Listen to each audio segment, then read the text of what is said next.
The Egyptian Revolution of 1919 was a countrywide revolution against the British occupation of Egypt and Sudan. It was carried out by Egyptians and Sudanese from different walks of life in the wake of the British-ordered exile of revolutionary leader Saad Zaloul and other members of the WAFD party in 1919. The revolution led to Britain's recognition of Egyptian independence in 1922, and the implementation of a new constitution in 1923. Britain, however, refused to recognize full Egyptian sovereignty over Sudan, or to withdraw its forces from the Suez Canal zone, factors that would continue to sour Anglo-Egyptian relations in the decades leading up to the Egyptian Revolution of 1952. Background: although the Ottoman Empire retained nominal sovereignty over Egypt, the political connection between the two countries was largely severed by the seizure of power by Muhammad Ali in 1805, and reinforced by the British occupation of Egypt in 1882. From 1883 to 1914, though the Khedive of Egypt and Sudan remained the official ruler of the country, ultimate power was exercised by the British Consul General. When the Caucasus campaign of World War I broke out between the Russian Empire and the Ottoman Empire, Britain declared martial law in Egypt, and announced that it would shoulder the entire burden of the war. On 14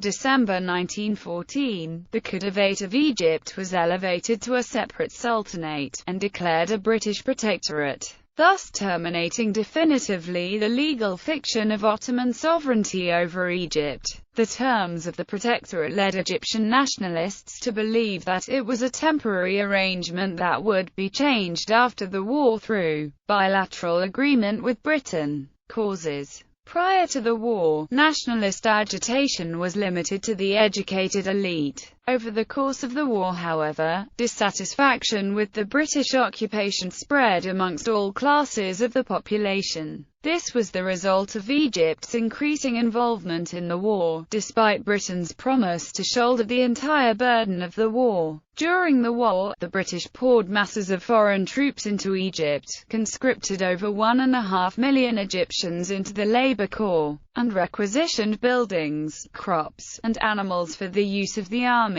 In addition, because of Allied promises during the war, Egyptian political classes prepared for self-government. By war's end, the Egyptian people demanded their independence. Events: shortly after the First World War, armistice of the 11th of November was concluded in Europe. A delegation of Egyptian nationalist activists led by Saad Zaloul made a request to High Commissioner Reginald Wingate to end the British protectorate in Egypt and Sudan, and gain Egyptian representation at the next peace conference in Paris. The delegation also included Ali Sha'rawi Pasha, Abdulaziz Fahmy Bey, Muhammad Ali Bey, Abd al-Latif al-Makabati Bey, Muhammad Mahmud Pasha, Sinut Hanna Bey, Hamd Pasha al-Bazil, Gurkayat Bey, Mahmud Abu al-Nasser Bey, Mustafa al-Naras Bey, and Dr. Hafiz Afifi Bey. Meanwhile, a mass movement for the full independence of Egypt and Sudan was being organized at a grassroots level, using the tactics of civil disobedience. By then, Zaloul and the WAFD party enjoyed massive support among the Egyptian people. Wafdist emissaries went into towns and villages to collect signatures authorizing the movement's leaders to petition for the complete independence of the country.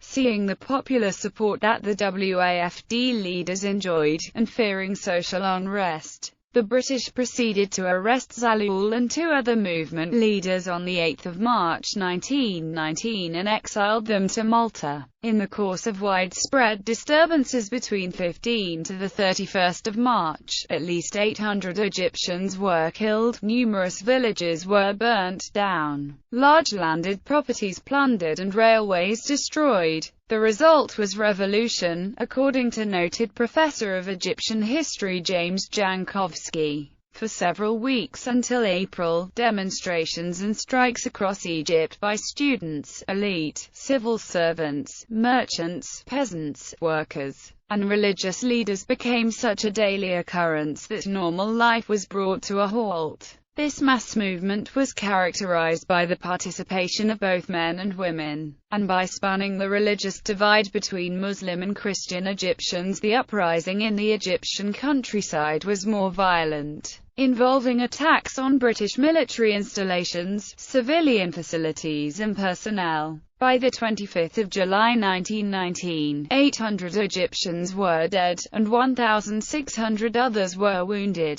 The British government sent a commission of inquiry, known as the Milner Mission, to Egypt in December 1919, to determine the causes of the disorder, and to make a recommendation about the political future of the country. Lord Milner's report, published in February 1921, recommended that the protectorate status of Egypt was not satisfactory and should be abandoned. The revolts forced London to issue a unilateral declaration of Egyptian independence on the 22nd of February 1922. Aftermath. Although the British government offered to recognize Egypt as an independent sovereign state, this was only upon certain conditions. The following matters were reserved to the discretion of the British government. They were: the security of the communications of the British Empire in Egypt, the defense of Egypt against foreign aggression, and the protection of foreign interests in Egypt and the Sudan. The WAFD party drafted a new constitution in 1923 based on a parliamentary representative system. Egyptian independence at this stage was nominal, as British forces continued to be physically present on Egyptian soil. Moreover, Britain's recognition of Egyptian independence directly excluded Sudan, which continued to be administered as an Anglo-Egyptian condominium. Saad Zaloul became the first popularly elected Prime Minister of Egypt in 1924.